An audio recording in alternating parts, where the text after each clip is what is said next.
Next on call, orthopedic surgery. Surgery in her lower back for pain relief. And how bone surgery has evolved over time. Funding for this program is provided in part by Avera is a proud sponsor of On Call on South Dakota Public Television. and by the South Dakota Foundation for Medical Care, the Medicare Quality Improvement Organization for South Dakota. Additional funding provided by Dakota Care, the Brookings Health System, Regional Health, the South Dakota American College of Physicians, and Swiftel Communications. Closed captioning for On Call is provided by the generous support of Avera, the Brookings Health System, and Fishback Financial Corporation. There's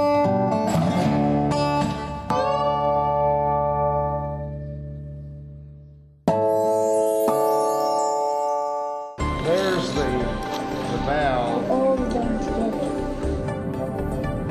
And which was healthier, the yogurt and the bagel? All right, I'm going to start by measuring the size of it. You could also add grilled chicken to this recipe. Go hard! Whoa! Keep pushing. Just your head. Pull red handle to open bag.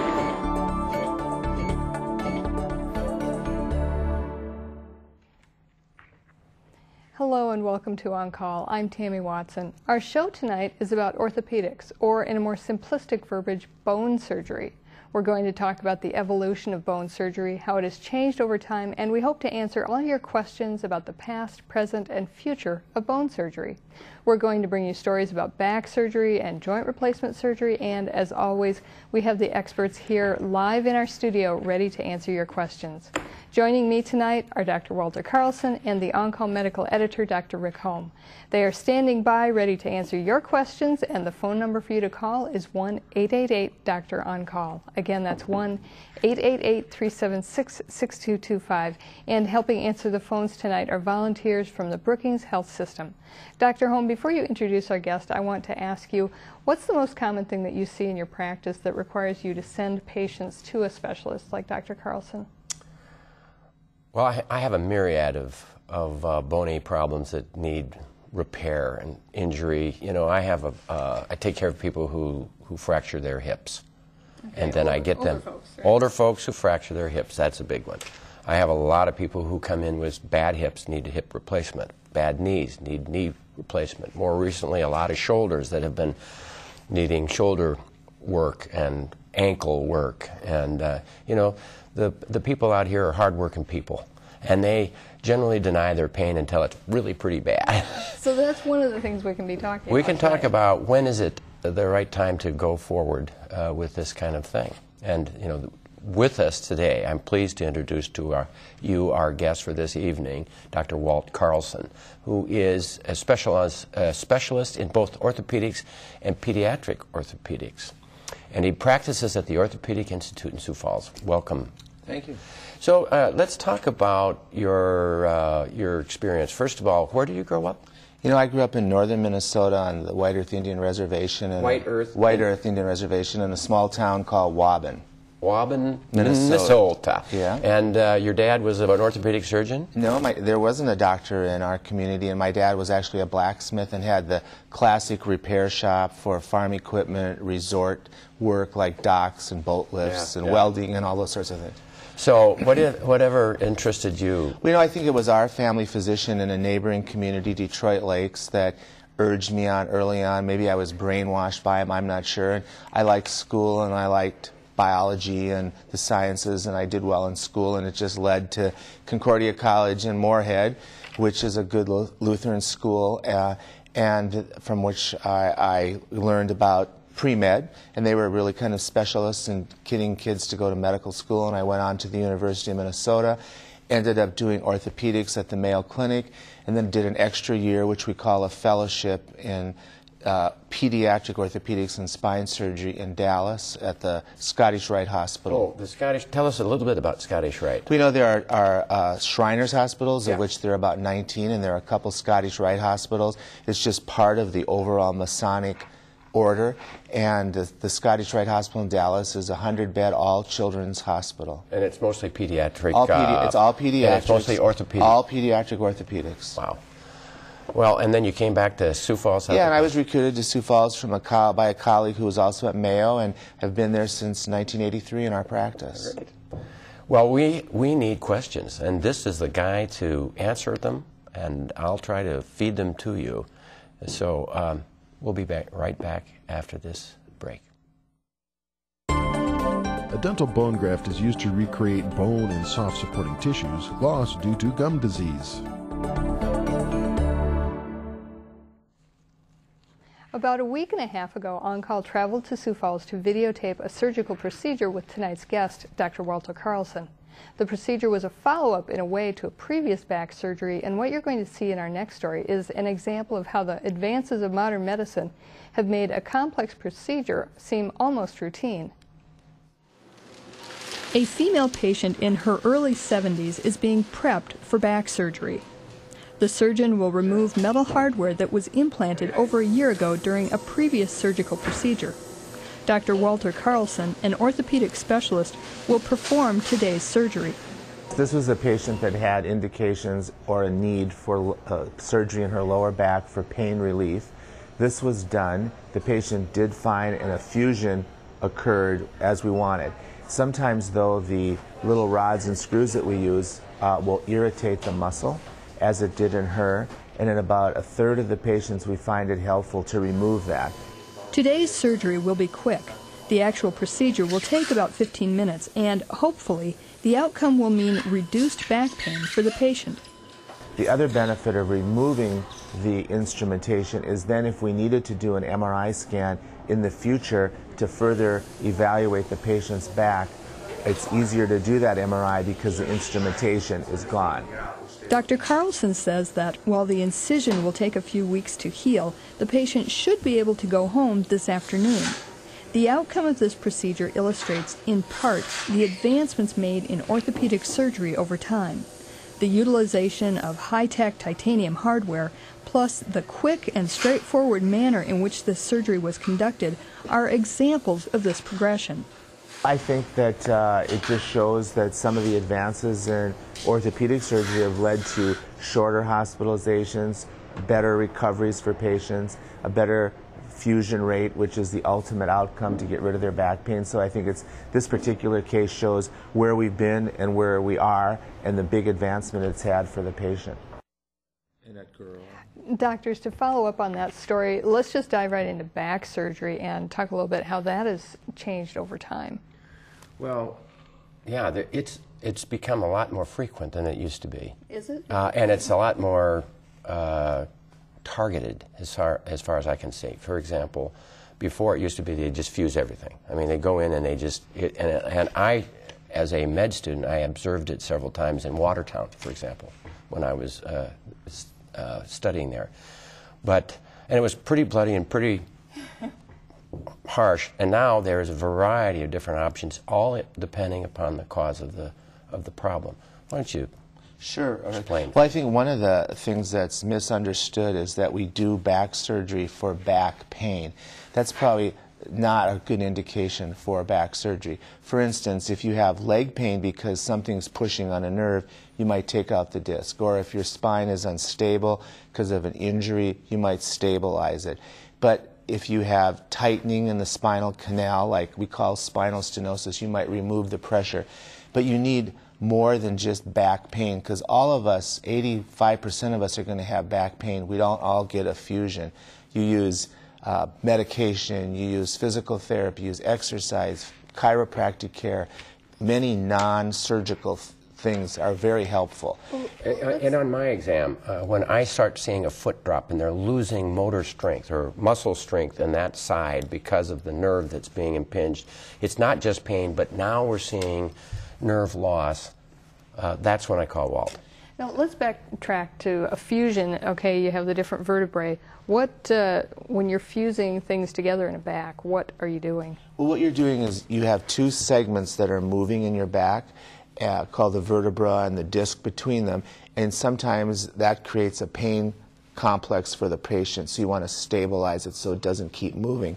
And so you'll use, in the past, you know, when Rick saw surgery years ago in training, I mean, he's about my age, so that was a ways back, right, Rick? A long time ago. Yeah. It wasn't very successful because we didn't have all of the things that we have today in terms of instrumentation like the rods and hooks. And so fusions didn't hold very well, and not everybody got a fusion.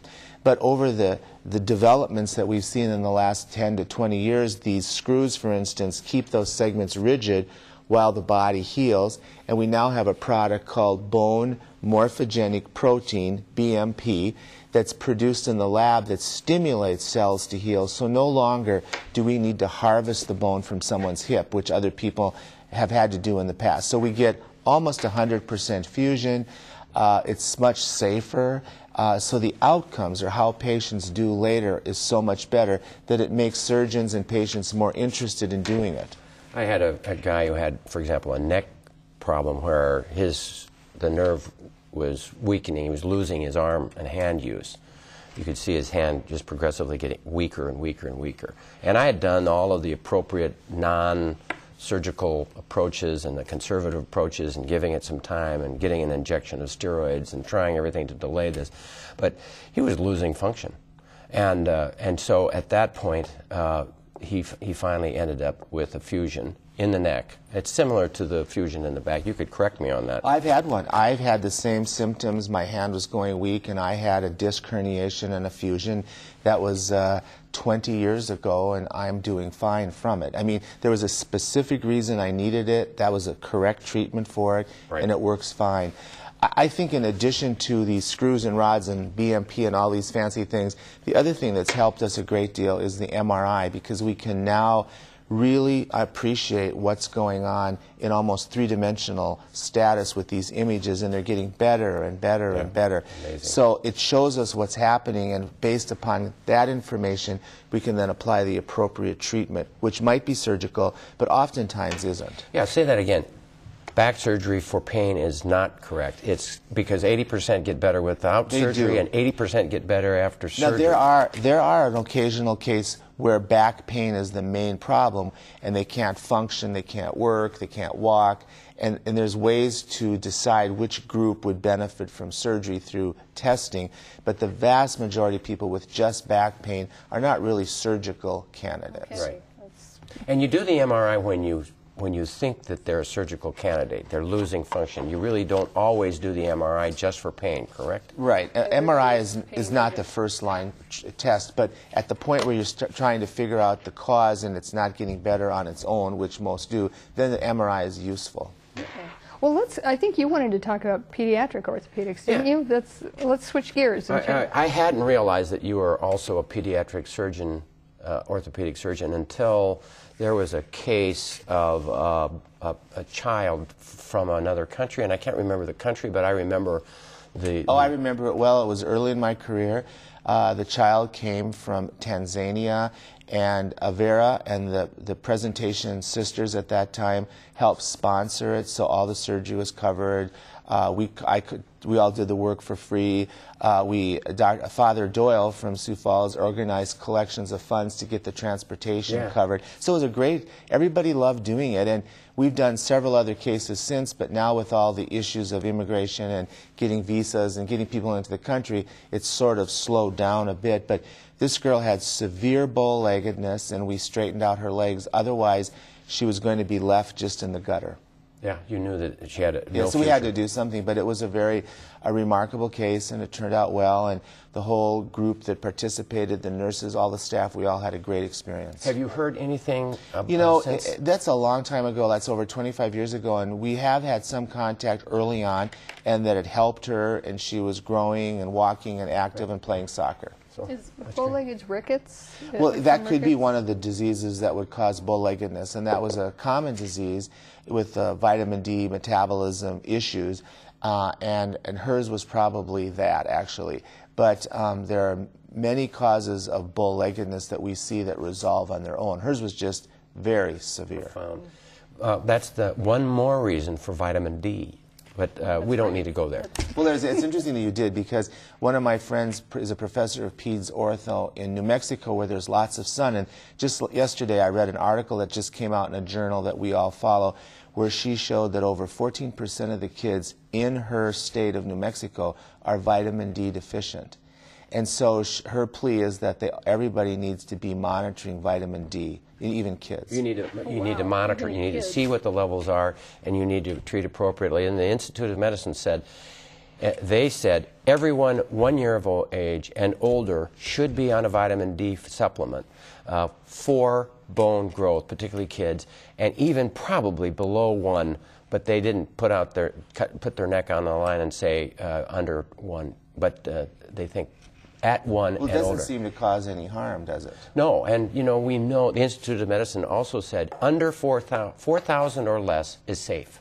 I don't want to put you on the spot, but do they have those chewy vitamins for kids that would have the appropriate? You know what? I have no idea. And I'm not a pediatrician, Yeah, but I'm sure they can. I know I take a supplement for it, and surprisingly, even though I get in the sun, my levels weren't below 20, but they were low. Mine was below 20. You're in the sun a lot. And I'm on vitamin D. Okay. 2,000. I take 5. 5,000? Mm-hmm. Yeah. You're safe. You'll be all right. I'm starting to worry now that you said only 4, but I've not seen anything that suggests that you're going to get vitamin D toxicity, so I take it. No, actually the Institute of Medicine said probably under 10 we're safe. Just to be sure, we're going to say 4 for everybody. You're safe under 4. So somebody asked me today, what is a safe dose? Am I in a worrisome level? And the answer is 4,000 is safe, for sure. 5,000, well, you're okay. Okay, thank you. Now, I have an adult friend who, as a child, had surgery for funnel chest. I want to go back to talking about pediatric orthopedics. Congenital bony abnormalities, funnel chest or pectus excavatum. Tell us what you do for that. Yeah. We see it. It's not common, and actually it requires a chest surgeon to deal with it. So one of our chest surgeons will consult, and it's extremely rare that anyone does any surgery for it, because as you can imagine, the surgery would be fairly aggressive, a big scar, have to cut through the ribs, elevate them. And I think only in the most severe of cases where the heart or lungs would be affected would anybody do anything. Most of the time it's cosmetic. When you ask these teenagers, would you like to consider having something done, most of them have no interest. So I think unless it's having some effect on heart or lungs, nobody does anything. It's more cosmetic. What about pigeon breast, which is the opposite? Yeah, it's exactly the same deal. And again, it's cosmetic, and unless it's so severe that it's just a egregious appearance, I think most people would, again, just not do surgery. And do you think it's vitamin D deficient? I can't tell you what the cause is. I really don't know. Okay. I mean, it's so rare that we see it. I mean, we may see 1 or 2 cases every 2 to 3 years. Yeah, I used to see a lot more, and I'm not seeing it anymore. I mean, it must be something about our nutrition. Well, we're glad to see people that are concerned about it, and we have a couple of colleagues who do chest surgery that are interested in consulting about it, so we can give good advice. Right. Good. Okay. Well, is there more about pediatric orthopedics? Do you want to talk about scoliosis, or talk to us about scoliosis, Walt? That's a very interesting. There are so many subjects of pediatric orthopedics. People are interested in scoliosis. It's important to know that scoliosis patients in the adolescent groups do not have back pain because of scoliosis. Well, what is scoliosis for? Well, it's a curvature of the spine. And it's a sideways curvature. It's a sideways bend, and it can look like an S. It can look like a C. There are several patterns. It usually is most commonly seen in adolescent girls, but you can see it in little kids, younger kids, and then adolescents. But the classic case is a girl, a teenage girl, just before puberty or during, that develops these curvatures, and they're observed by their family physician or their parent. And you find them when they bend forward, and you can see we and the school screening has also been an important factor in picking these kids up. And then we will examine them, x-ray them, and the vast majority of them will be managed without surgery. A very small, maybe 1% need surgery. So there's people who say exercises can be treatment for it. Some people will say no, braces are the treatment for it. There's a lot of debate about this. What's the answer? Well, the answers are very clear. The only things that will affect the way it's going to progress are braces or surgery. There's even debate sometimes about braces, but so far that's a standard of care. There's been no proof that anything else will help. And of course, there have been a list of things that have been tried, but there's no data or any information that would prove that. Now, the surgery is putting the surgery rod. requires correcting the curve, and usually the curve needs to be in the very high 40s or 50 degrees before anybody would consider surgical treatment. And it looks kind of tough because it's a rod that yeah, you're not going to bend much. It takes a rod with multiple screws. Unfortunately, most of the curves are in the upper back, so the bend occurs in the lower back, and a lot of the bend is in the lower two parts of the back. So most kids, I have kids who have done, that I've done surgery on, who do gymnastics, cheerleading. So I think the vast majority of kids stay very, very active. Wow. Okay. Well, we'll switch gears. We have a phone call from Sioux Falls, a 63-year-old male. He had a bone graft on his right leg between the knee and hip in 1966. Do they still do bone grafts? His left leg is bothering him now. You know, I don't know what the bone graft would have been for, except maybe had a cyst and a space that was open or what. Sure, we do bone grafts, and for instance, if it was because of a broken bone, now more likely than not some type of plate and screw system would be used. It may have been that the fracture didn't heal, so they had to later supplement it with bone graft to get it to heal. But we use bone grafts. You know, fortunately, we have other products now that you can just take off the shelf that will cause bone to fill or heal, so we use it less and less. So the bone grafts are from cadavers for the most part? Well, I think a bone graft like his was probably from him somewhere, like his pelvic bone. Cadaver bone grafts would be used to help supplement materials that we might use, like the bone morphogenic protein.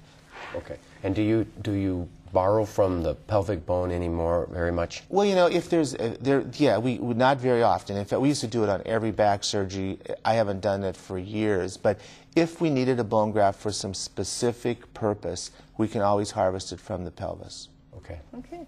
A question from Flandreau. Gentleman wants to know, what is the success rate with artificial ankle joints?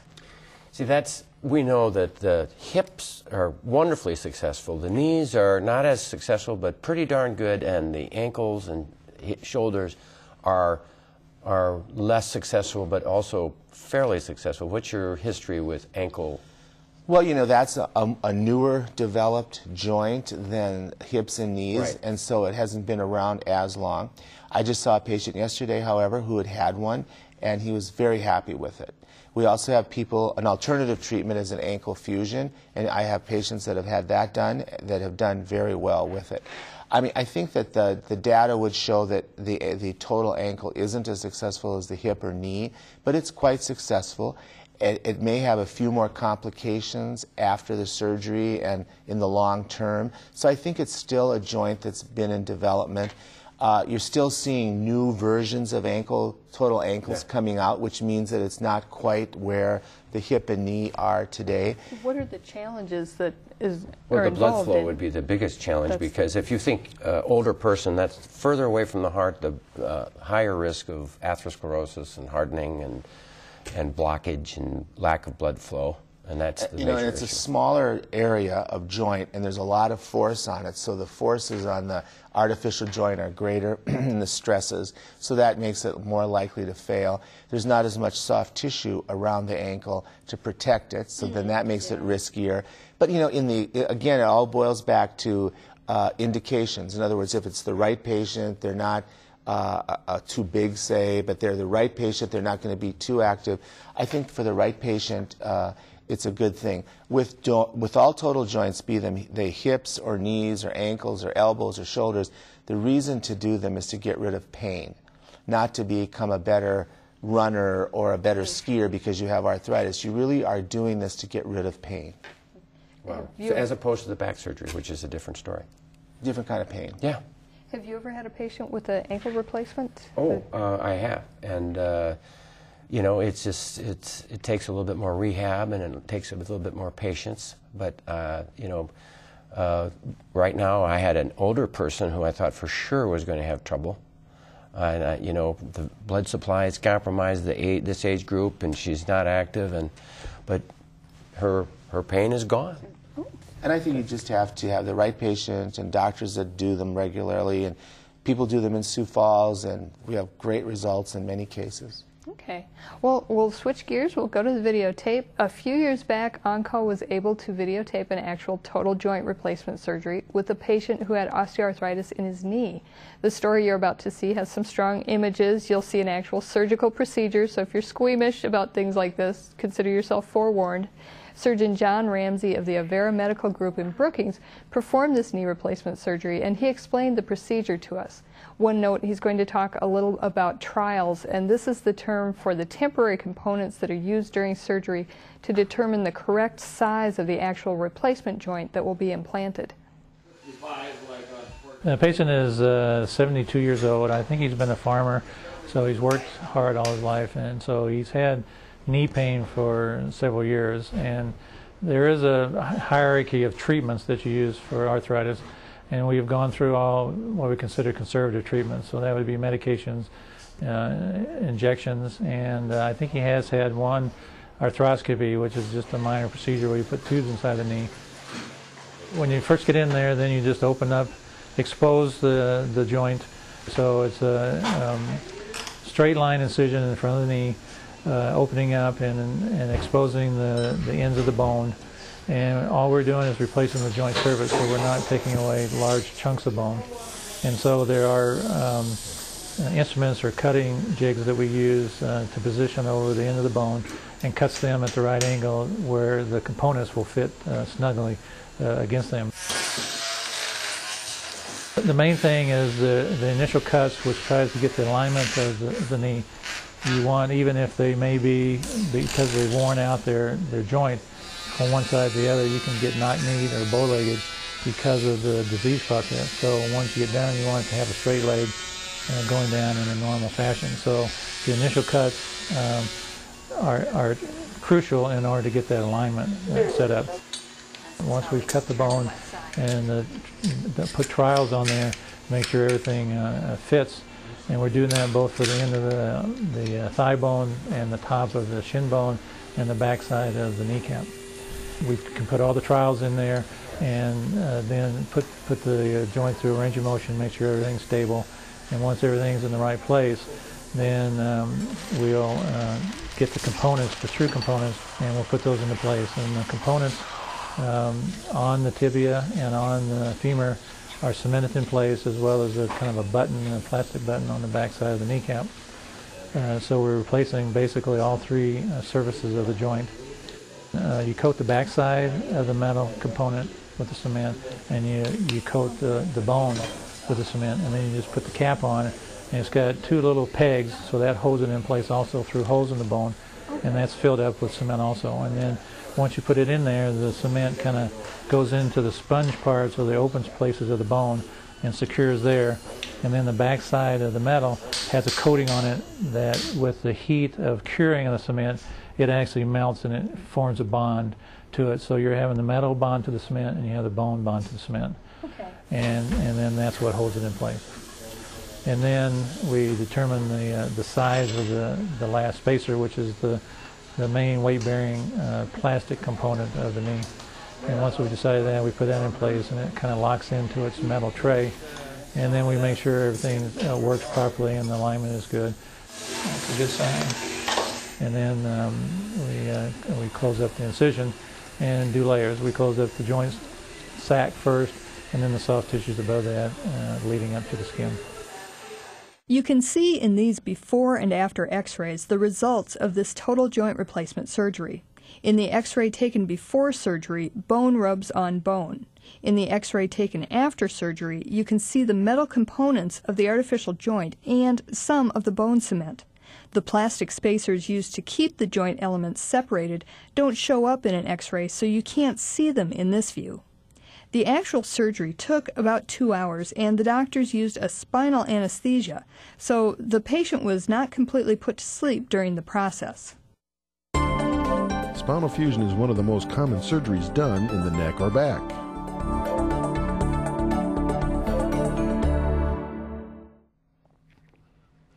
for joining us tonight. We're talking about bone surgery, the past, present, and future of this field of medicine. And here in the studio, ready to answer your questions, are Dr. Walter Carlson and the On-Call medical editor, Dr. Rick Holm. Our phone lines are open, and you can call in with your questions about tonight's topic right now. Our phone number is 1-888-376-6225. Now, interestingly enough, during the break, we kind of strayed from talking about knee replacement, and we were talking about trampolines and helmets.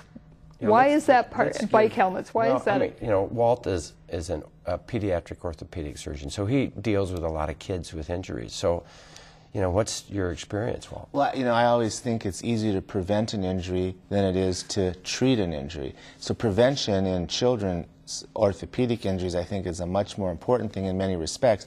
Two of the big things that would be so simple to do is wear helmets when you bike, and to consider not participating in any trampoline activities in the backyards. The pediatric orthopedic group that I belong to, a national organization, has getting rid of trampolines as their #1 priority, because the injuries that kids have, not only is it the #1 cause of traumatic injuries in kids, but they're so lifelong injuries. I mean, head trauma, broken necks, paralysis, injuries to the limbs and the growth plates, and it really affects kids forever. And so there's just no safe way. It's just a very dangerous piece of equipment. And I don't know what the liabilities are for those who own it, but I've just seen so many tragic injuries that could have been so easily prevented. Certainly trampolines in gymnasiums where there's supervision are more appropriate, but these backyard trampolines are just too dangerous. Do you remember the days when, I remember in Brookings, I came from DeSmet to Brookings, they had these whole fields of trampolines that were, of course, they had holes dug so that you were at the level of the ground when you were jumping, so you didn't fall off a higher elevated trampoline. But they went away suddenly. All of a sudden, all these trampolines, you could go and pay $1 and then trampoline for half an hour. And I think there was enough injury and liability, just they're gone. So you actually see trampoline injuries? We see lots of trampoline. In fact, today I saw a child after an arm or hip injury it was, and now the parents were wondering when they could go back to the trampoline, and I suggested never. I mean, it's just too dangerous. So the other thing that I noticed when I was doing research on head trauma, and we were talking about sports injuries a few shows back, I think maybe a couple months ago, one of the things that I saw was on that list, football was right on the top, Yeah, and think that would be football and hockey, major causes of sports injury. But there was one sports injury that was twice as much as all the rest, and it was biking. And bicycling without your helmet is really, even just tooling around the block? Just tooling around the block. I mean, I still got to wear the helmet. That's the idea. Let's put it this way. And we had a show of an example of a biking injury. A good friend of ours was biking with her buddy, and they were biking along and lost track of where they were, and the bike hit the curb, and suddenly she flew off the bike and was wearing a helmet, landed on her head, broke the helmet, but she was fine. Well, just remember, it's not that difficult to fix a broken leg or an ankle, but sometimes you can never fix a broken brain. And I think that to wear a helmet to protect your head from that kind of injury is such a simple price to pay that it seems foolish not to. It's nice to keep your noodle. It's nice to keep your noodle. Well, I hope that message sinks home. Some of us need to be listening to that. I do too, and I mean, if I live in a glass house and all that, but wear your helmets biking. That's the take home. Okay. We'll go back to the phone call. Question from Rapid City. Female caller wants some information about bunion surgery. When do you need to get the surgery for bunions? When do you know it's time? And who needs to perform it? I remember learning that. We all do bunion surgery. It's sort of like appendix operations for general surgeons, but the issue is, you don't do bunion surgery to make your foot look pretty. You want to either have severe pain that you can't tolerate anymore, sores and redness about that part of your foot that have become a major issue, or have trouble getting shoes that fit. So if you have some of those indications or causes of trouble, then I think bunion surgery is appropriate. And many types of surgeons do bunion surgery. We have a specialist within our practice who focuses on the foot, Dr. Watson, but there are podiatrists that are experts at bunion surgery, and if you find one that fits your needs, I think that's appropriate. Most orthopedic surgeons are capable of doing it. Just make sure that if there is an infection, you get in right away, and that the proper postoperative care and the rehab is done. So bunion, explain what a bunion is. Well, the bunion is at the bottom of your big toe, where your big toe attaches to the foot, and it's just a big bump that develops on the inner side of your foot, so your foot feels wider, it's harder to get it into a shoe, and sometimes the toe will get a bit crooked. So you have to straighten the toe and get rid of the bump.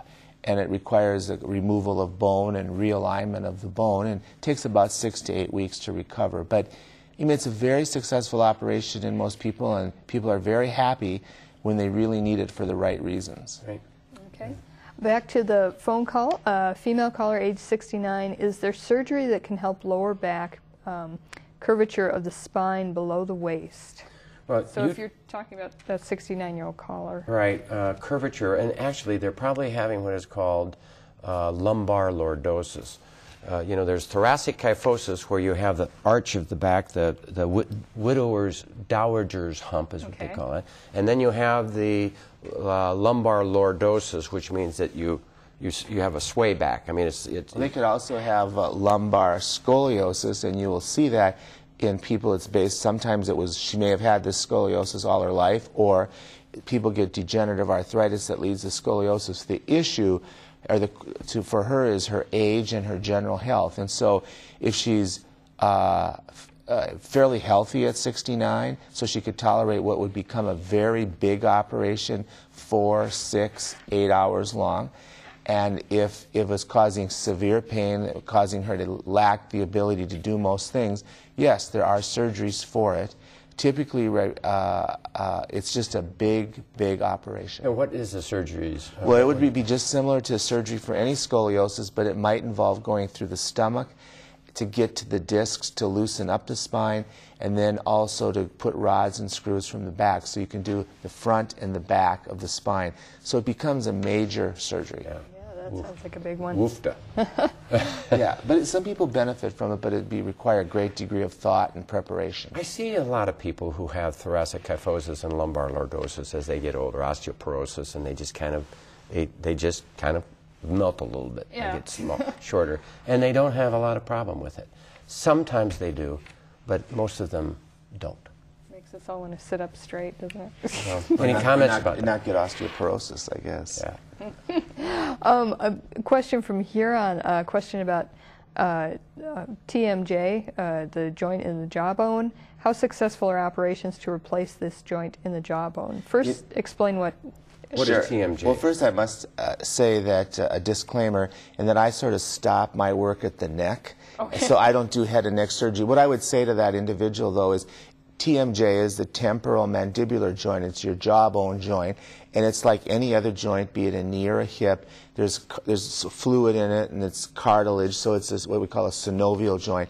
So she should actually first start with her dentist, and then move on potentially to an oral surgeon, of which we have many great oral surgeons in the state, and they would be the people she should go to, not to an orthopedic surgeon. Oh, okay, so that starts at the dentist office. I would say so, yeah. Okay. You know, and there is, sometimes there is reasonable treatment that's conservative. Like orthotics, you know, a little bite box or something. Yeah, sometimes people get arthritis there because they're in their sleep, they're chomping at the bit, you know what I mean? And if you put a special brace in their mouth at night, that may solve it. And a lot of it also is that their jaw is malplaced. In other words, it's either juts out too far, and so to chew, you kind of have to manually bring it back, and you're really overworking that jaw. Or it's the other way around. You've got a jaw that's too far back, and you have to chew and match your teeth. You bring it forward, and you're constantly working that jaw, and you end up with trouble. So one of the reasons to have your teeth aligned when you're a kid growing up. And another thing to make sure that the people who know what they're doing can correctly diagnose it. Okay. Well, I'd be leaning towards like if you can just have a mouthpiece that you sleep in. Is that I really? think most people would start there. I think that's exactly right. Yeah. Okay. And certain injections sometimes and pain medications. But there are joints that are replaced. The TMJ joint is replaced, but it's certainly out of our field completely. Right. Do either of you know kind of how successful? You know, I really couldn't speak to that. I can say that there are some people who have chronic TMJ and the sun, the moon, and the stars, and all the right things, and it still hurts. Okay. So that it's a challenging field. There's no question. All right. Go back to the phone call. A gentleman from Sioux Falls. What would you recommend if a person had a compound fracture on L3 and L4? So explain what a compound fracture is and explain L3 and 4. Walt. You know, I wonder if the person means a compression fracture, because a compound fracture means that the skin is broken and there's a broken bone as well. So a compound fracture in my forearm would be that the bone is jutting Yeah, it might out. have broken through the skin. So oftentimes you see that in a major car accident and a motorcycle accident where the skin is torn, the bone is sticking out through the muscle, there's dirt in it. Yeah. Big problem. This is most likely a compression fracture. Compression fracture is very common, but a compound fracture of the spine would be almost impossible. So let's talk about if it's a compression fracture, and if this particular patient is in an age group that has osteoporosis and an MRI is done, and if the fracture is new, in other words, hasn't healed, then there's either brace treatment or we can put bone cement within that bone through some small punctures in the skin, and it takes about 20 minutes for it to get hard, and then the pain should go away. It's a very successful procedure, which I do a lot, called kyphoplasty. It's an outpatient thing. It takes 30 minutes, and they go home. How do you spell kypho? K-Y-P-H-O. Which stands for? Well, this bend forward, like you were talking about, kyphosis. Mm-hmm. Oh, okay. So now, but there is some who say that it's a self-limited pain. In other words, the pain is only a certain, it will only hurt for 6 or 8 weeks, and that if you fix it, and it's tremendously relieving of pain, then you end the pain. But if you don't fix it, the pain is gone in 6 or 8 weeks. So, you know, that it depends upon how. We certainly give patients both choices, but when you're having the severe pain, 6 to 8 weeks seems way too long. Yep. Okay. Question from Yankton. A gentleman says, please discuss the treatment of club foot for a child. Sure. It's a great question.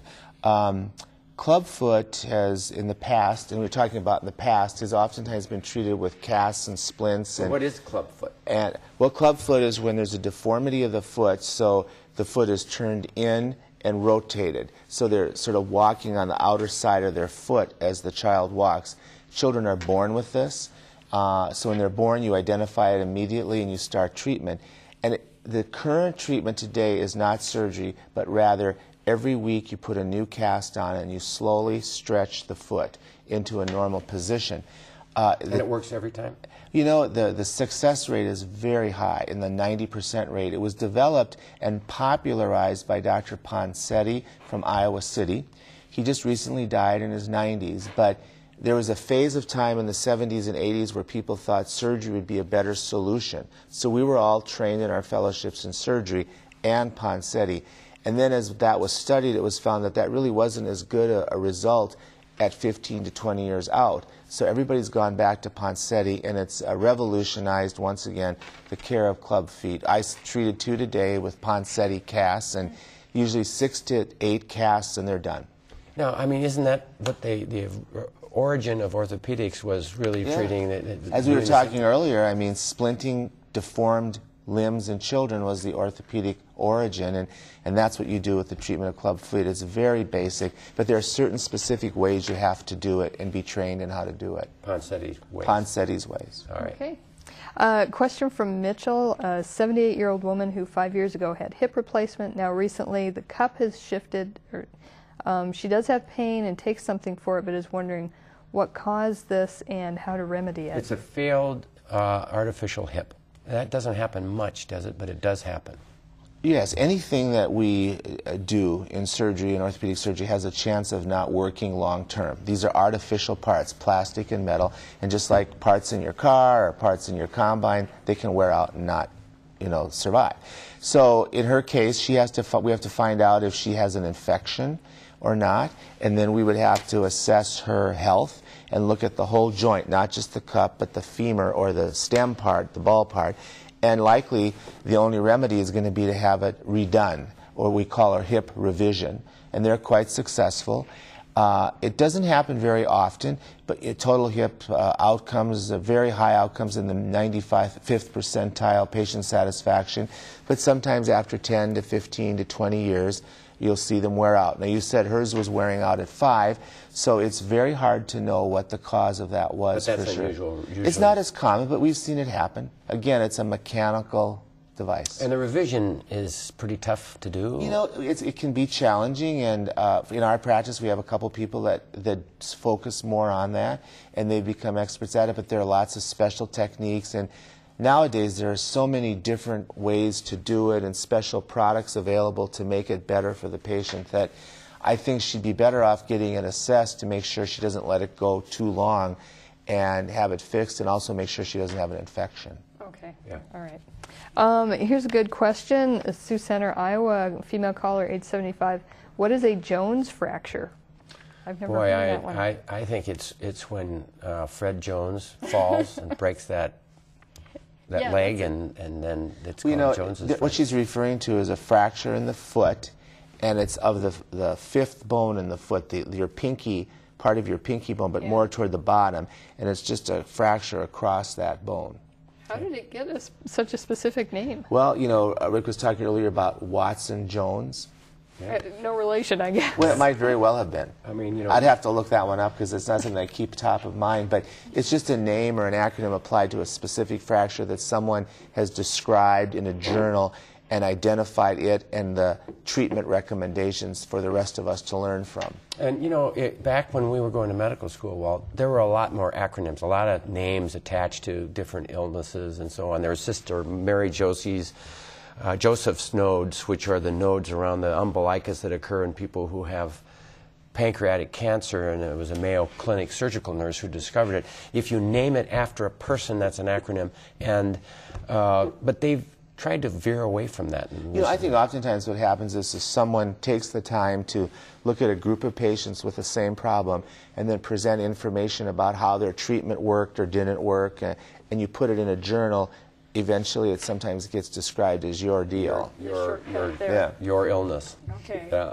Now, this one may take us a little, it may veer off a little bit, but a caller from Sioux Falls, could you comment on the efficacy of rooster comb? I'm not sure if it's efficacy or the ethical implications. Oh, no, the efficacy of rooster comb injections, which is synovial fluid. Right. They've taken the rooster comb, broken it down. It's the cartilage type of material that you can inject in the joint, and you hope that it'll help. What's your sense that it helps? Well, you know, there are two things you can inject in a degenerative joint to try to make it help. The most common is cortisone, and the other is, you know, different names and different companies produce it, but as Rick has described, it's produced from rooster comb, and it's like a lubricant, if you will, and we describe it that way to patients. And the idea is you can put it in and it'll provide a cushion effect or a lubricant effect to that joint. My problem is I've never been able to identify who is the best candidate for it. It is expensive, and so it's just hard for me to decide which patient I should use it on. So I'm sort of 50-50. If people want it, we're glad to provide it. It's easy and safe to do, but it's not something actually that I promote. Well, the studies haven't been real supportive. It's just not clear. I do think, though, that we under-inject steroids. I mean, I used to say, too much of that.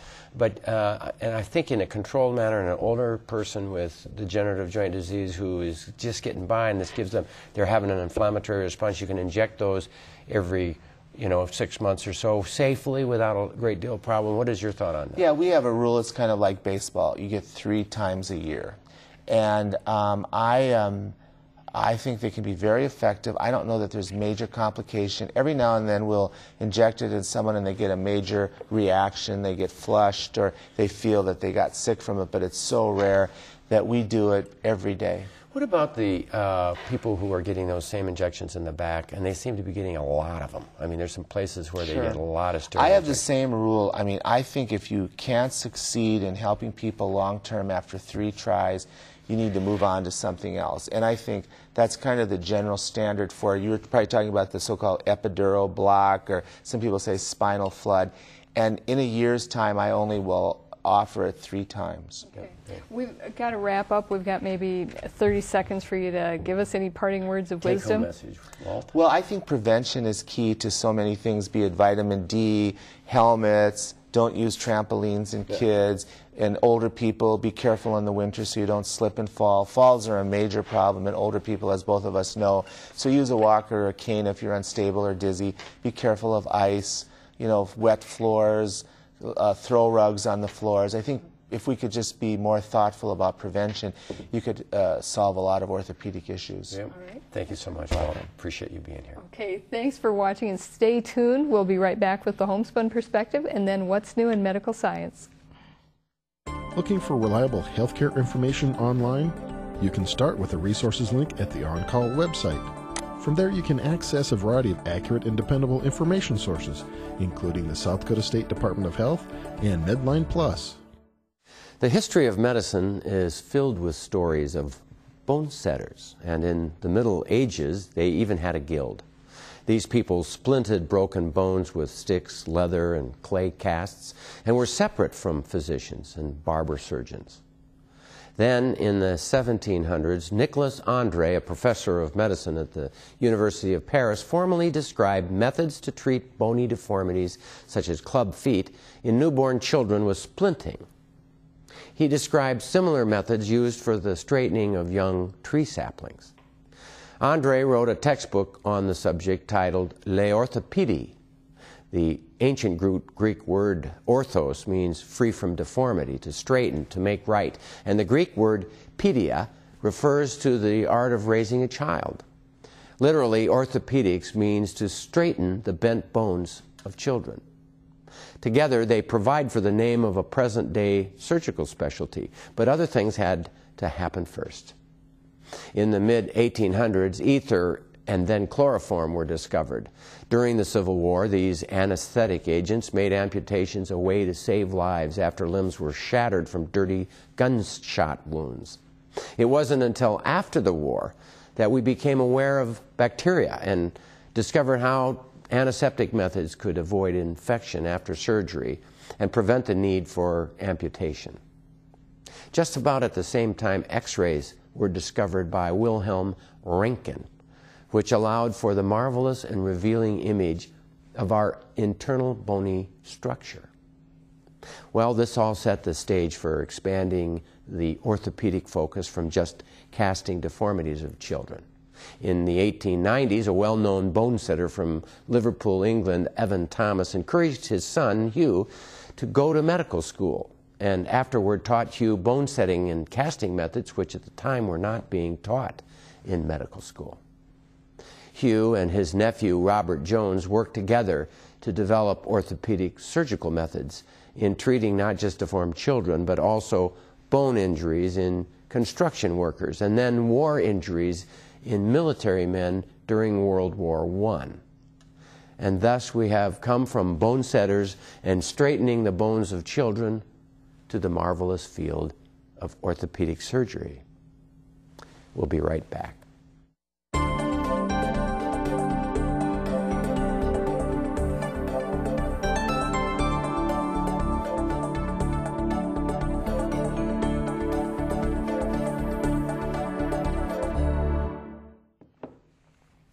In our medical news tonight, a story about the cutting edge of research, a type of research that's conducted in laboratories that has a ways to go before practical applications can be achieved.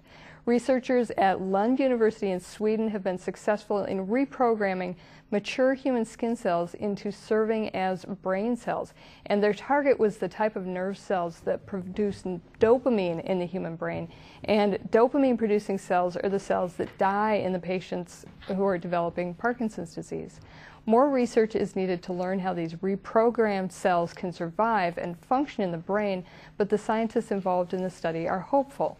That's because in their process, the skin cells are converted directly into nerve cells.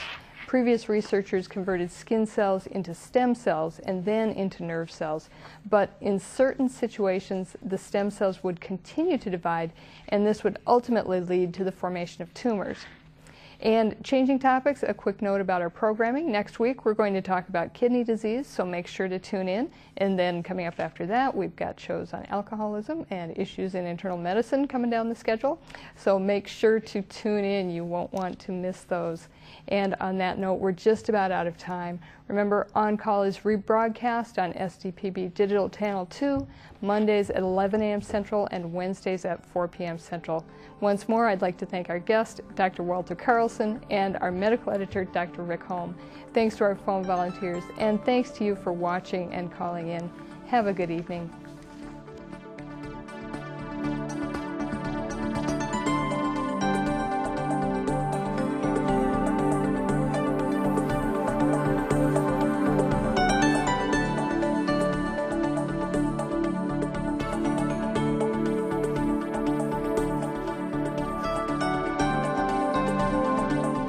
Funding for this program is provided in part by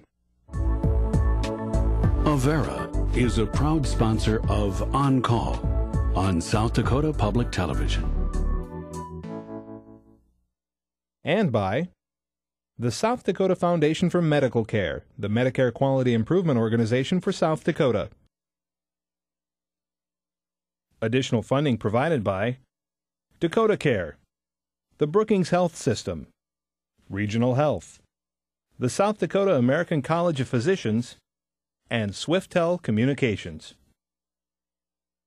Closed captioning for On Call is provided by the generous support of Avera, the Brookings Health System, and Fishback Financial Corporation.